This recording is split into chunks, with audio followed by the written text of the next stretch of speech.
ہمارے کشمیر کے ایک بہت بڑے عالم ربانی حضرت مولانا مفتی نذیر احمد قاسمی شیخ الحدیث دارالعلوم رحیمیہ بانڈی پورہ، انہوں نے ایک واقعہ نقل کیا ہے۔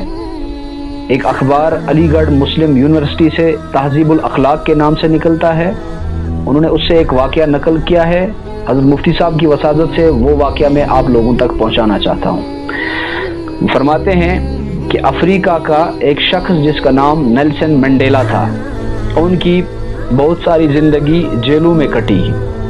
اور جیلوں میں رہنے کے باوجود انہوں نے ایک بہت بڑا کام سر انجام دیا، اور وہ کام یہ ہے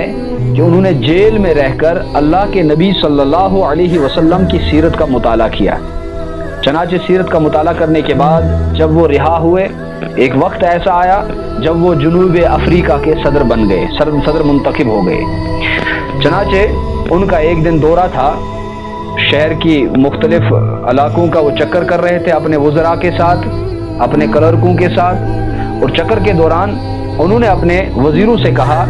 کہ کسی جگہ ہمیں ریسٹورنٹ میں ٹھہرنا چاہیے اور کسی جگہ ہمیں کھانے کا انتظام کرنا چاہیے۔ چنانچہ ان کے کلرک صاحب نے ایک جگہ ریسٹورنٹ بک کروایا۔ جب نیلسن منڈیلا جی وہاں پر گئے، کھانے کا آرڈر کروایا، تو جس پہ میز پر نیلسن منڈیلا جی بیٹھے ہوئے تھے، ان کے سامنے والی میز پر ایک شخص تھا۔ چنانچہ نیلسن منڈیلا نے اپنے وزیر یا کلرک سے کہا کہ اس شخص سے کہے کہ آئے ہمارے ٹیبل پہ کھانا نوش فرمائیں۔ تو چنانچہ وہ شخص جب آیا، اس نے نیلسن منڈیلا کی طرف جب دیکھا، تو جو ہی وہ ٹیبل کی طرف بڑھتا ہوا، نیلسن منڈیلا کی میز کی طرف بڑھتا ہوا آیا، اس کے ہاتھ بھی کانپنے لگے، اس کی ٹانگیں بھی کپکپانے لگی، اس کے کندھے بھی کانپنے لگے، اس کا پورا جسم تھرتھرانے لگا، اور وہ نیلسن منڈیلا کے سامنے کھانا نوش کرنے لگا۔ اور جب تک وہ کھانا کھاتا رہا، اس کے ہاتھ کانپتے رہے، اس کا جسم کانپتا رہا، اس کی ٹانگیں کانپتی رہی، اس کے کندھے کانپتے رہے، اور کھانا کھانے کے بعد وہ فوراً چلا گیا۔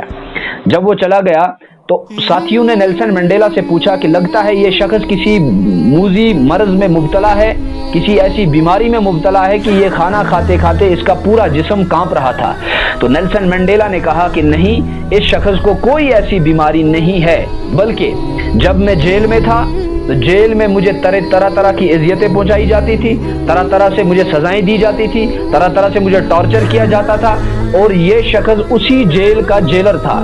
اور جب میں تنگ آتا تھا مار سے، جب میں ٹارچر سے تنگ آتا تھا، اور میں اس جیلر سے پانی مانگتا تھا کہ مجھے پیاس لگی ہے، مجھے پانی پلاؤ، یہ جو شخص میرے سامنے میز پر کھانا کھا رہا تھا، یہ وہ شخص ہے کہ یہ پانی کے بدلے میرے منہ میں پیشاب کیا کرتا تھا۔